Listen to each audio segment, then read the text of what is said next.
I waited in the hospital lobby, my heart racing. My name got called twice before I finally slipped into the exam room, alone. Nathan never showed up. The nurse tried to hide her pity.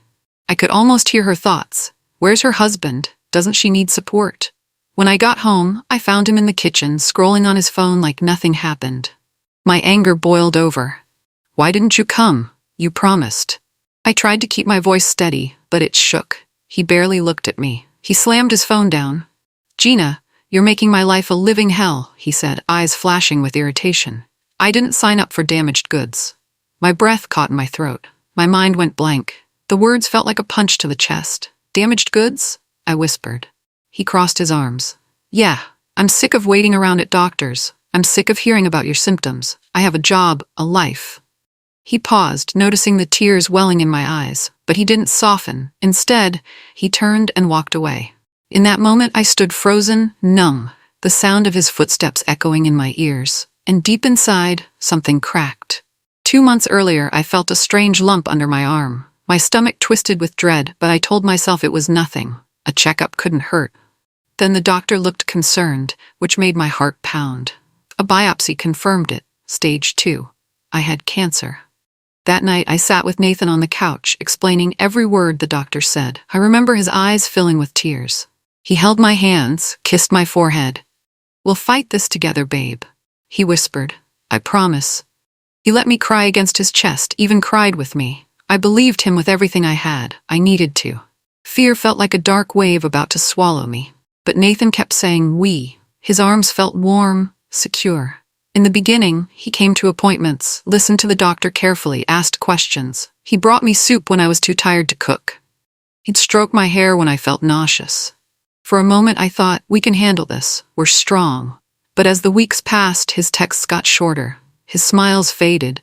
He stopped calling me babe. I didn't realize it then, but that was the start of the end. 3 weeks into chemo, I felt weaker than ever. My hair thinned out, my skin got pale. Nathan noticed, but never mentioned it. One morning, I woke up alone, to a scribbled note, meeting friends after work. Don't wait up, days blurred. He'd come home late, smelling like whiskey and stale cigarettes. Sometimes he'd crash on the living room couch or the guest room.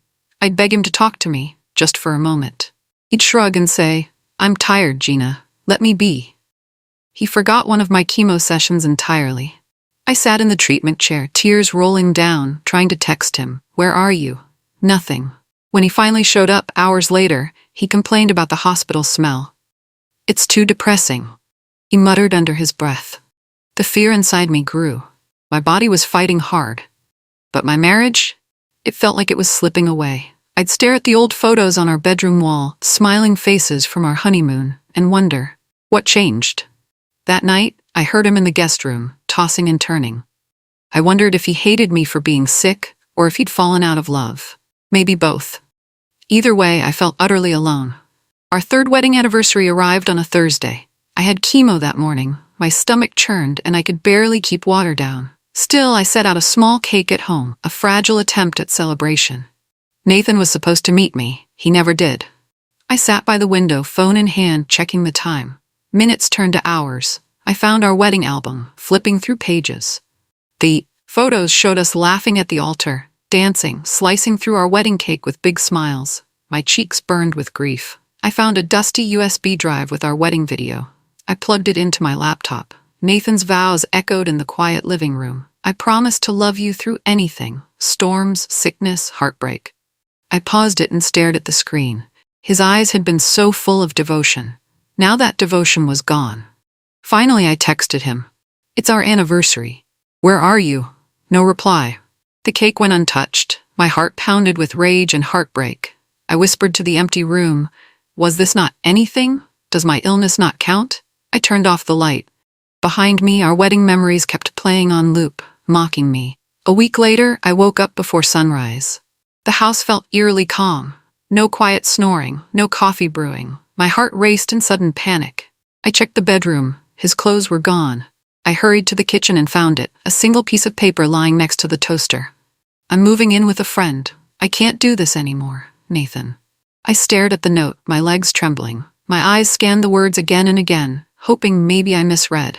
But there it was, plain as day. He left me. I sank to the floor. My chest tightened and tears blurred my vision. For a moment I felt weightless, like my world had split wide open. Anger surged through me. How dare he just vanish without warning? But the anger quickly turned to despair. I was alone now, truly alone. I grabbed my phone and dialed his number. Straight to voicemail. I left a message. "Nathan, please call me. Let's talk." My voice cracked. I kept it simple because I had nothing else to say. My eyes drifted to the note again, rereading that single sentence. It felt cold, final, like a door slamming shut in my face. For days there was no contact. I called, I texted, delivered, but never answered. It was like yelling into the void. I started losing sleep, heart thumping at random hours, waiting for his voice or his footsteps at the door. Nothing came. A week later, my doorbell rang. Hope flared. He's back. But it wasn't Nathan. A courier, dressed in a crisp uniform, handed me an envelope. Divorce papers. My name typed in stark black letters next to his. Grounds. Irreconcilable differences. My hands shook so hard I almost dropped them. I closed the door and slumped on the couch, papers in my lap. The shock was so strong, I felt numb. My life had crumbled. My body was battling cancer, my husband was gone, and now he wanted a legal end to our marriage. Late that night, I finally broke. I sobbed into a pillow, hugging it like a lifeline. The house was filled with memories, our laughter, our holiday dinners, inside jokes. Now it all felt like a cruel joke. Through tears, I scrolled through old texts from him, ones that said, "I love you." The silence now was louder than any rejection. And the divorce papers were there, promising there'd be no going back. When my phone buzzed, I expected it to be more legal notices or random spam. Instead, it was my old friend, Kara. She had heard about the separation and sounded worried. After a long pause, she quietly confessed, "I know something." I braced myself. "Nathan isn't living with a friend. He moved in with Chloe," she said. My stomach churned. Chloe was his younger coworker, smart, outspoken, with a flashy smile. I'd suspected they were close, but never imagined this. "Are they together?" I forced the question, my heart pounding. Kara sighed. "Yes, and from what I've heard, it's been going on for a while." A wave of nausea hit me. My mind flashed to times Nathan came home late, smelling like perfume that wasn't mine. Times he checked his phone with a guilty look. How had I ignored those red flags? I thanked Kara, ended the call, and stared at the wall. Anger and heartbreak clashed inside me. My entire relationship replayed in my head. How long had he been lying? Was I just a burden? Tears flowed again, but this time they were hot with rage. He left me for her while I was fighting for my life. That betrayal cut deeper than any surgery scar. Amid all that turmoil, I almost forgot about my health. My doctor left me a voicemail. "Gina, please call back. We found something concerning in your biopsy." Terror spiked through my veins. I rushed to the clinic. He explained they wanted to do more tests, specifically a genetic panel. "Your markers suggest a possible hereditary link," he said carefully. "We need a clearer picture." I swallowed, mind racing.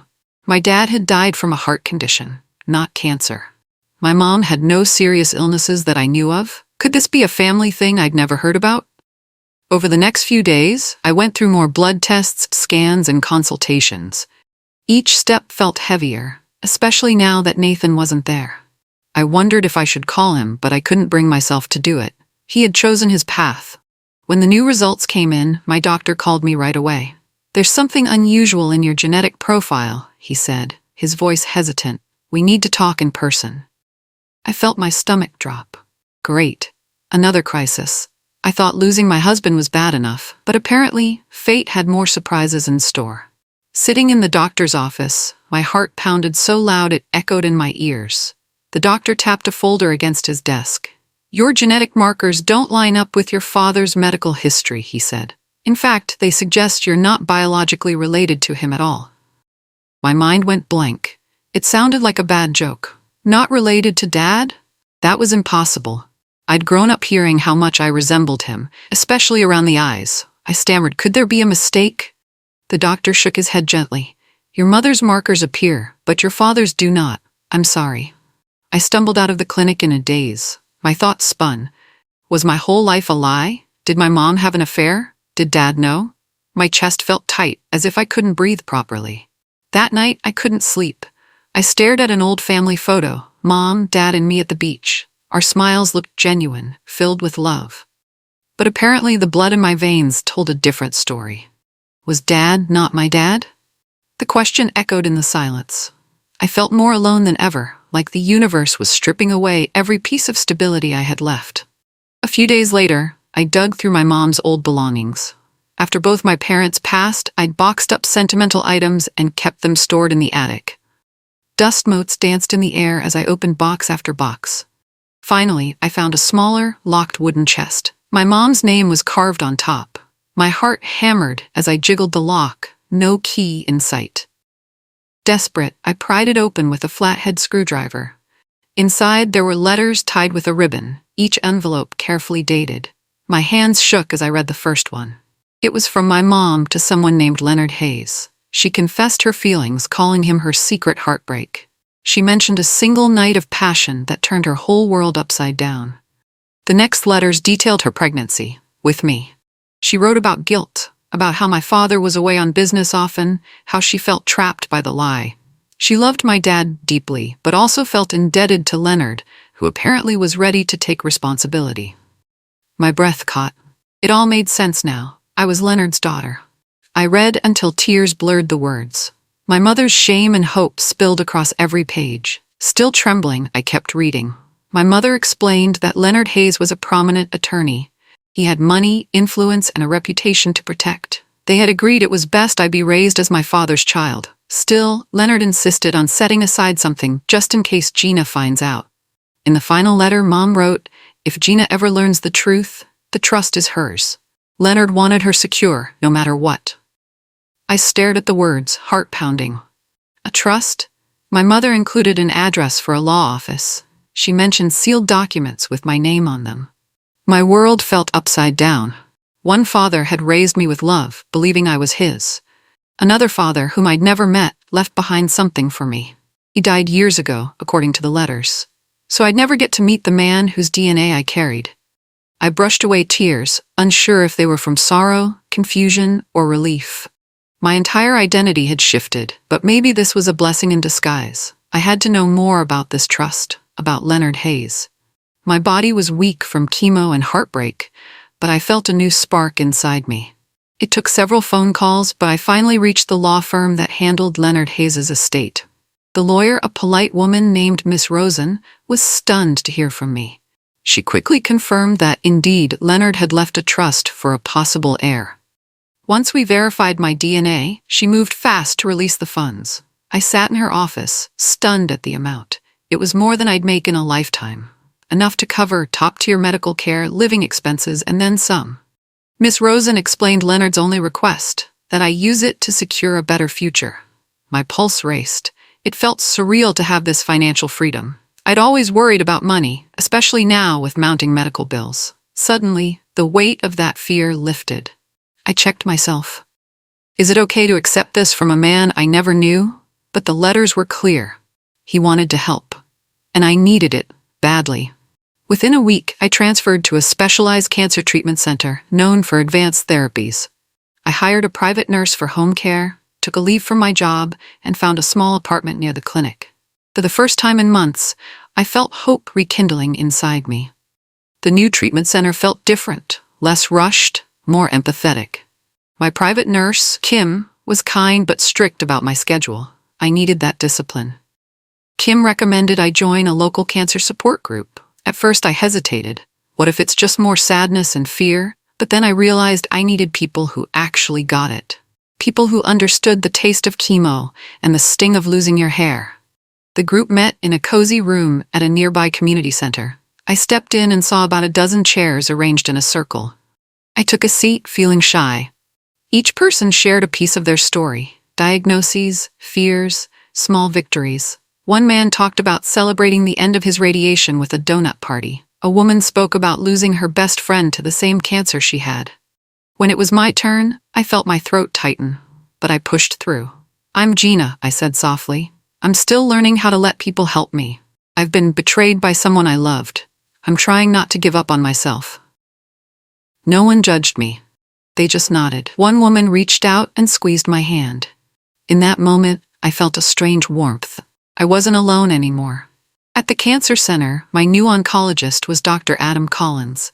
He walked into our first appointment with a calm, open expression, wearing a simple plaid shirt beneath his white coat. Something about him felt different from my previous doctors, less distant, more genuine. He asked about my symptoms and listened carefully. It wasn't just the usual, "Where does it hurt?" conversation. He asked about my stress levels, my support system, even my hobbies. "Cancer attacks the body, but it also attacks the spirit," he said. "We need to treat both." I found myself opening up, sharing details about my late-night anxieties, the heartbreak I'd endured. He nodded, taking notes, but not in a cold, clinical way. After we went over the treatment plan, he paused. "Chemo can be rough, but you have strength in you, Gina," he told me. "I can see it." His words felt genuine, like a reassuring hand on my shoulder. For the first time in a long while, I believed I wasn't just a patient or a statistic. I was a person worth fighting for. Later, as I left, I saw him greeting another patient in the hallway. The same gentle kindness in his eyes. I felt a small flicker of hope. One afternoon, my phone buzzed with an unknown number. I almost let it go to voicemail, but something nudged me to pick up. To my surprise, it was Nathan. "Hey," he mumbled. He sounded tired, maybe regretful. "Just checking in. How are you?" I stiffened. His voice brought back waves of anger, longing, and sadness. "I'm fine," I said flatly. I refused to tell him more. There was a silence. Then he whispered, "Really, I hung up before he could finish. My heart raced. My mind whirled with old memories, old wounds. What does he want now?" That night, Kara called again. "Listen, I didn't want to upset you," she said, "but I think you should know Chloe dumped him. He's only reaching out because he's alone. She used him for what she needed at work, then kicked him aside." Apparently, Chloe was in a higher position at the company. She had helped Nathan climb the corporate ladder, but then decided he wasn't worth the scandal. She ended things, probably without a second thought. My gut twisted in a strange mix of anger and pity. Serves him right.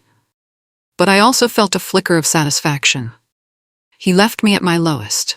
Now he was tasting his own medicine. Within a week, more news trickled in. Chloe had told HR about their affair, painting Nathan as the instigator. The company took immediate action. He was fired, his reputation trashed. People whispered about his unprofessional conduct. Kara gave me the updates over text. "He's devastated. They revoked his access card. He had to pack his office in front of everyone." I pictured him walking out with a cardboard box, eyes down, the hush of coworkers around him. Once I would have felt sorry, but I remembered him telling me I was damaged goods. My pity evaporated. He tried calling again. I didn't pick up. He left me voicemails, each more desperate than the last. "Gina, I need to talk to you. Please, just 5 minutes of your time." I deleted them all. Part of me hated feeling cold, but another part felt justified. He abandoned me in my darkest hour. Now he wanted sympathy because he was facing consequences? Instead of responding, I focused on my next round of chemo and the new treatment plan Dr. Adam was fine-tuning. For the first time, I felt in control of my own life, no longer shackled by Nathan's moods. Chloe didn't just stop at firing Nathan. She went all out to protect her own position at the company. She spun stories about him, that he was reckless, incompetent, and aggressive. Since she was higher up and had connections, the gossip spread fast. Nobody wanted to touch Nathan, not even for a reference. He called Kara, frantic. "She ruined my career," he complained. "No one will hire me." He was staying in a friend's basement, scraping by with odd jobs. Kara relayed all this to me in hushed tones, almost like she felt sorry for him. But I couldn't muster much sympathy. Nathan had burned me alive when I needed him most. "He betrayed you, Gina," Kara said softly. "But I know you're not cruel. Still, don't let him drag you down again." I heard the truth in her words. My focus had to stay on my healing. Each day, I forced myself to do my physical therapy, eat healthy, and rest. I told myself he's not your responsibility anymore. Chloe's scheme might have been vicious, but ironically, it mirrored what Nathan did to me. Sometimes karma shows up with perfect timing. And in this twisted turn of fate, I felt a strange sense of closure. Nathan's texts turned into long, emotional paragraphs. He reminded me of our happy times, apologized for being selfish. He claimed he was lost and confused when he left. Lost and confused? I rolled my eyes at the screen. He begged to meet in person, offering to explain everything. I never replied. I couldn't handle hearing the same excuses. I couldn't risk letting him back into my heart. Every time I ignored a text, I felt a small pang of guilt. But then I remembered the day I found his goodbye note, how I sat on the kitchen floor, feeling destroyed. I remembered the divorce papers. I remembered him calling me damaged, and that guilt turned into resolve. Healing was hard enough without letting old wounds tear open again. I refused to read another "I'm sorry" from the man who vanished when I needed him the most. My silence was a boundary, a shield. I put my phone down, turning my attention to the encouraging messages from new friends in my cancer support group. They believed in my strength more than Nathan ever did. They deserved my energy, not him. My treatments at the center ran late one evening. I wandered into the lounge area, shoulders heavy with fatigue. Dr. Adam stood near the coffee machine, quietly talking with one of the nurses. He spotted me and gave a gentle nod. He walked over and offered me a cup of tea. My heart warmed. He remembered my preference, chamomile with a hint of honey.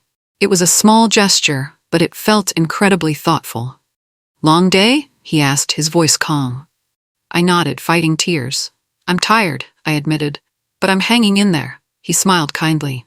"Rest, Gina, you're doing great." He asked if I needed anything else, gave me a quick pep talk about my blood test results. There was slight improvement, a reason for optimism. Then he said, "By the way, some of us from the center meet for a casual dinner on Fridays to blow off steam. Maybe you'd like to join us sometime?" I hesitated. My old self would have made an excuse, but something in his eyes made me trust him. "Sure," I said quietly, a hint of a smile forming. Walking away with my tea in hand, I felt something new stir inside me, an emotion I'd thought I'd lost, hope. After that first group dinner, Adam and I began meeting occasionally for lunch or coffee. It started off professional, just a caring doctor making sure his patient was supported. But over time, our conversations grew personal. We'd talk about music, favorite movies, childhood memories. He'd ask about my parents, and I'd explain the crazy story of finding out about Leonard Hayes. I realized my voice trembled less when I spoke about Dad not being my biological father. Adam listened without judgment, offering a comforting presence. One evening, after my support group meeting, he suggested a walk around the park. The air was cool, the leaves rustling. It felt peaceful. At one point, I paused to catch my breath, still weaker than I used to be.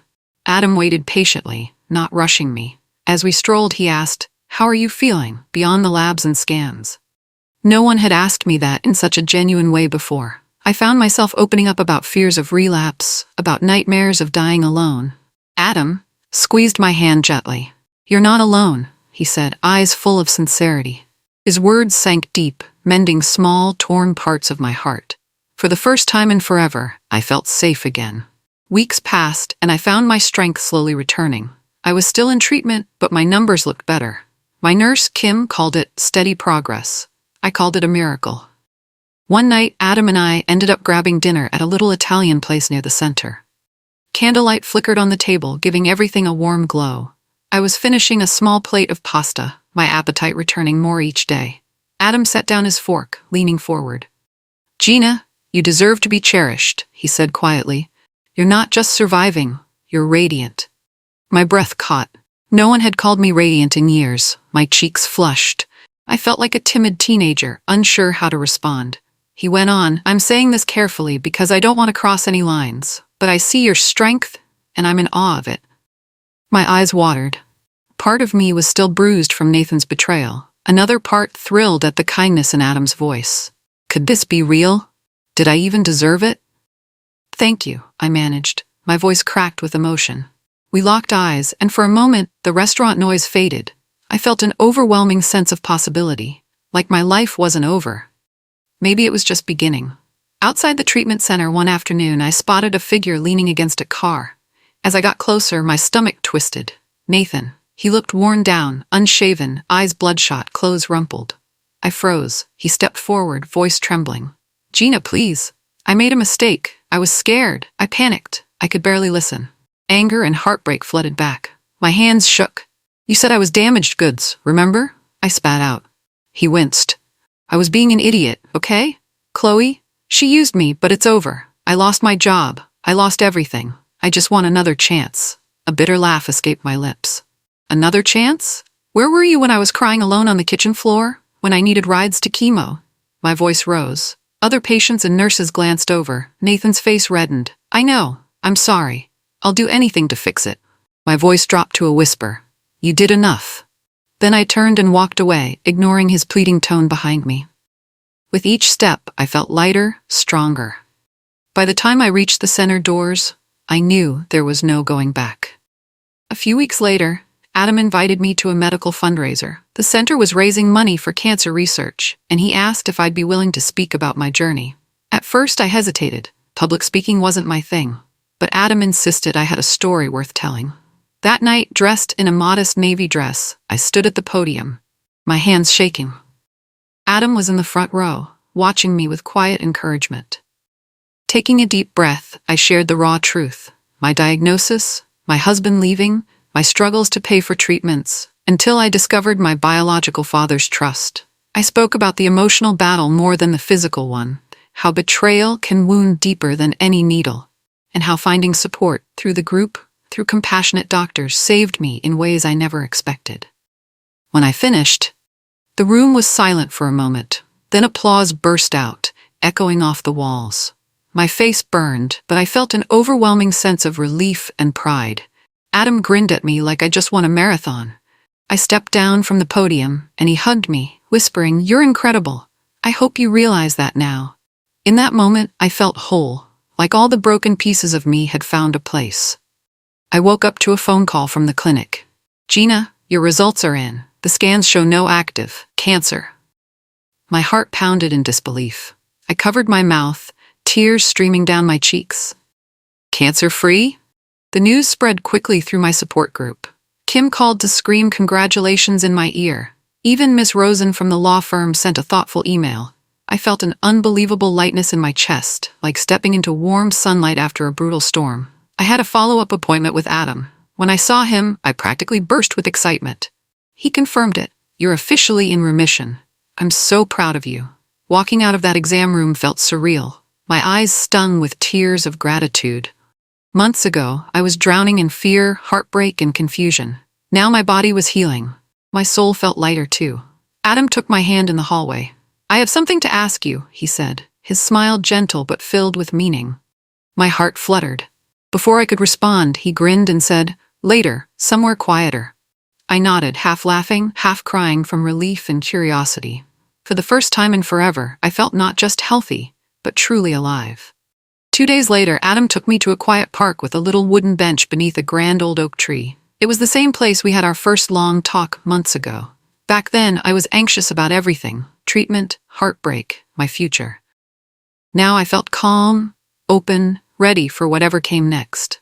He guided me to sit, his eyes never leaving mine. He reached into his pocket and pulled out a small ring. My heart fluttered wildly. I'd never expected this so soon, but it felt right. "Gina, you fought cancer with grace and courage," he said, voice trembling slightly. "You've shown me what true strength is. I don't want to just watch you live. I want to be by your side, helping you cherish every day." Tears welled in my eyes. My mind flashed to all the heartbreak, Nathan's betrayal, the painful treatments, the sleepless nights. But that darkness had led me here, to this moment of pure love. He knelt down. "Will you let me spend forever cherishing you?" A sob of happiness escaped my lips. "Yes," I whispered, tears flowing freely. He slid the ring onto my finger, and we both started laughing, relieved, joyous, alive in every sense. I leaned in and kissed him, tasting freedom and hope. There, under that oak tree, my new life began.